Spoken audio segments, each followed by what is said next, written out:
Chapter 52. Ollie sat in a wing-back chair beside the floating hearth. Stardavna was lounging on a plush-looking sofa a few paces away. The sofa wasn't there the last time Ollie had been in this room, when he had tried stabbing Stardavna just to find out if she could die. Most everything else appeared the same: the high bookshelves, the long table, the incredible glass ceiling opening up to the strangeness of stars, moon, and sun. If Stardavna could be believed, and he wasn't sure she could be, then this room existed as a place in his own mind. Or more specifically, she had called it a quasi-physical representation of the immaterial space of the mind, which Ollie figured just meant it was a place in his mind. Whatever it was, though, he didn't want to be here. He wasn't even sure how he had gotten here in the first place. The priest had mumbled something and then looked right at him in an eerie way that had been more than just a look. He had felt the same pain as when he had touched Layla. And then he had woken up here, sprawled out on the floor like a drunk. Evanvald's words still rang in his ears, and he mulled them over as he stared at the sky above. "It is done, then. Your father's vision has been fulfilled through his son." Ollie understood what the priest had said better than he would have liked. He had what his father had wanted, what the princess had wanted. He had power, the kind capable of snapping the life strings of anyone he wanted. And not just that, he'd saved Tuck, hadn't he? He had sewn the dog's life strings back together and pulled Tuck from the cusp of death. It was easy to see why Leone wanted to wield this power. Easy to see how even waves of Yelma's soldiers wouldn't be able to stand against him now. But Ollie didn't understand why his father had wanted this. "Do you plan on just sitting there, moping about?" Stardavna said, not bothering to look up from the book she read, its cover a complex pattern of gold upon black. "You could use your time for so much, you know." Ollie stared at her, the ground around her littered with broken glass and shredded rope. His last 2 attempts to end her life. She had merely been amused. This was the price of his power. Her. "And what else would I do, eh?" "You could tidy up, for starters. You'll never find anything around here if you leave it like this." "Oi, and what am I trying to find around here?" "Memories are usually the most productive, but you could work through other musings. I would begin as far back as you can go, then work up from there. This is your mind, after all. So, begin where you would like." Ollie shook his head. "How is this my mind? It ain't anything like what I think about. I don't even know what this is," he said, shoving a thumb in the direction of the floating hearth. Stardavna lowered the book. She smiled wistfully, looking over at the metal ball floating near Ollie. "I've made additions, of course. That's an antique stove, you know, just like the one my grandmother forged herself." Then she frowned, looking toward Ollie. "Odd, though. As I've been perusing your memories, it would seem the world has regressed noticeably." Ollie leaned forward and pulled at his hair. Every time she spoke, he only became more confused. "What do you mean you've been perusing my memories?" Stardavna watched him for a long moment, silence stretching out awkwardly between them.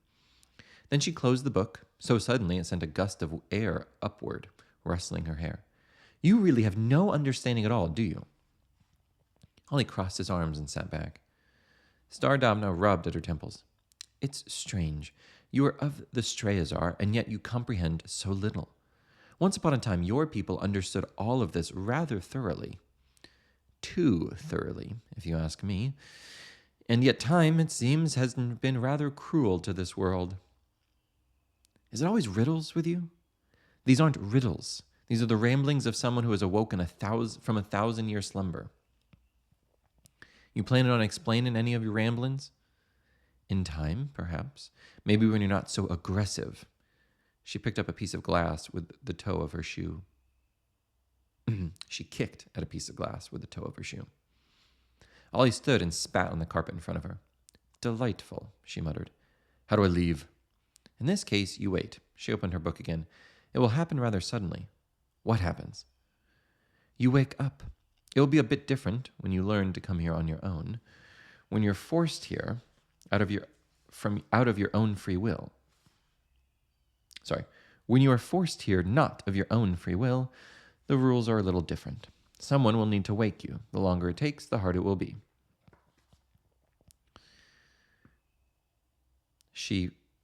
Let me back up a minute. You wake up. It will be a bit different when you learn to come here on your own. When you're forced here, not of your own free will, the rules are a little different. Someone will need to wake you up. The longer it takes, the harder it will be. She frowned. Ask me how I know. Ollie didn't. Stardavna turned a page in her book while she continued speaking. Don't worry, though, little Strayazar. You're missing far less than you think. Time is rather fickle here. Fluid, some have called it. Ollie began pacing around the table. I can't leave, so I'm a prisoner then. Darling, you are the prison warden. I am the prisoner. You're saying you can't leave? Stardavna laughed high and long. Oh, do I wish, but there are boundaries at play. To live on the mortal plane, one must have a mortal body, and I, she gestured down to herself, am without. Ollie thought for a moment, picking up a strange metal cylinder from the table.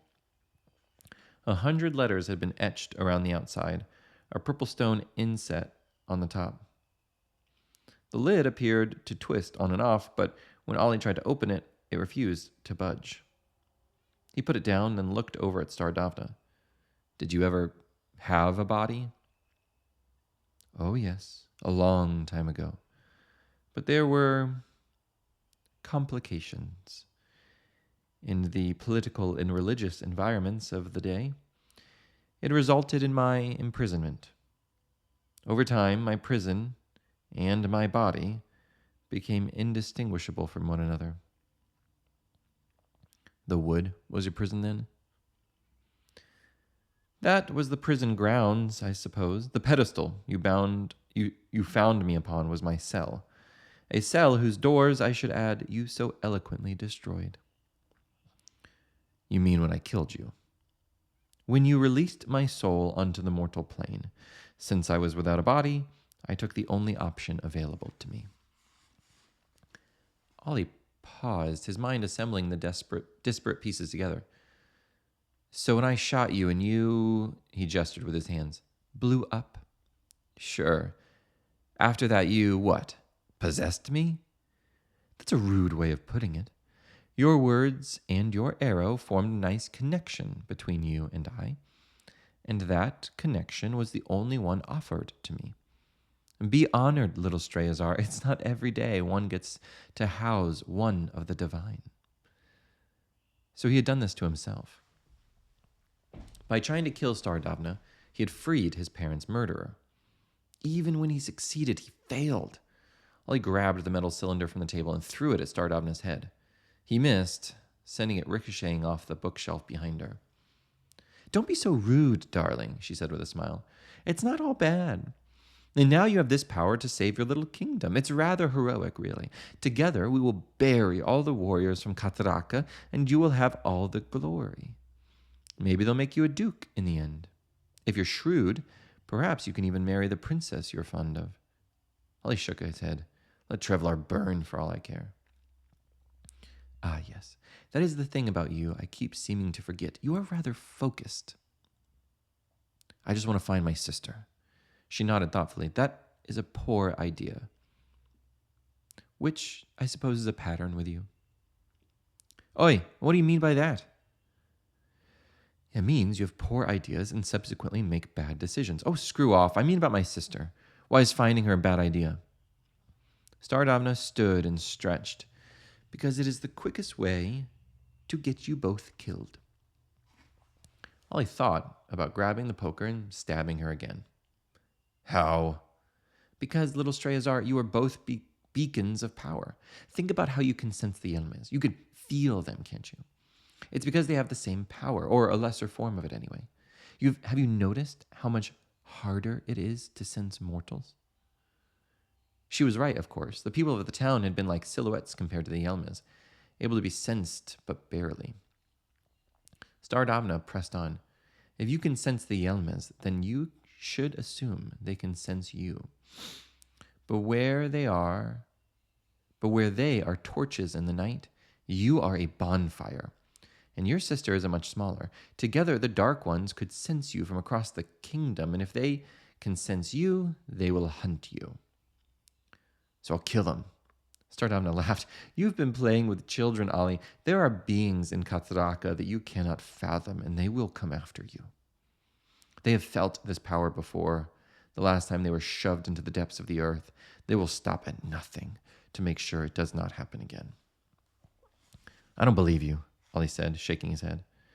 You just want me to find Layla. You just don't want me to find Layla. Actually, I would very much like you to find your sister. Her safety is important if we are to stay alive, but I fear there is more at play here. I sense another with her, an old one. What does that mean? It means finding her is not in our best interests, not unless you enjoy the run-in with the priest and would like something even worse. And it means she is safe enough for now. Oli clenched his fist. Stardavna knew more than she said, and she clearly picked her words to be as vague as possible.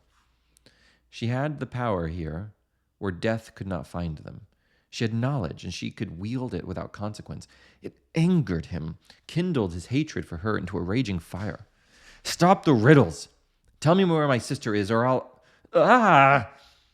While he stepped backward, clutching his arm, he felt as if he'd been stabbed, as though a knife had been pushed into his arm below the elbow. What are you doing? Well, perhaps I was wrong about her being safe, Stardavna said as she stepped forward. And this isn't me. Oli breathed heavily, working hard to swallow the pain. Then what's happening? You're connected. This is your sister's pain.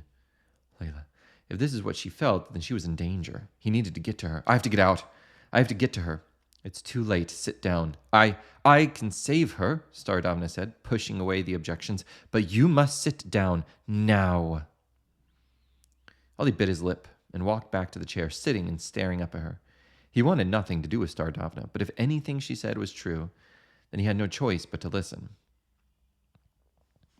Stardavna stood over him now, hands stretched out above his head. What are you doing? He asked. Connections are powerful. Oli screamed as pain ripped through his leg. And painful. We are lucky. Both of you are ignorant, and she'll be defenseless to our tampering. If we are careful, we should be able to interfere quite nicely. Oli gritted his teeth as he rode out the next wave of pain. He didn't understand anything she said, and he didn't care at the moment. Just save her. My pleasure.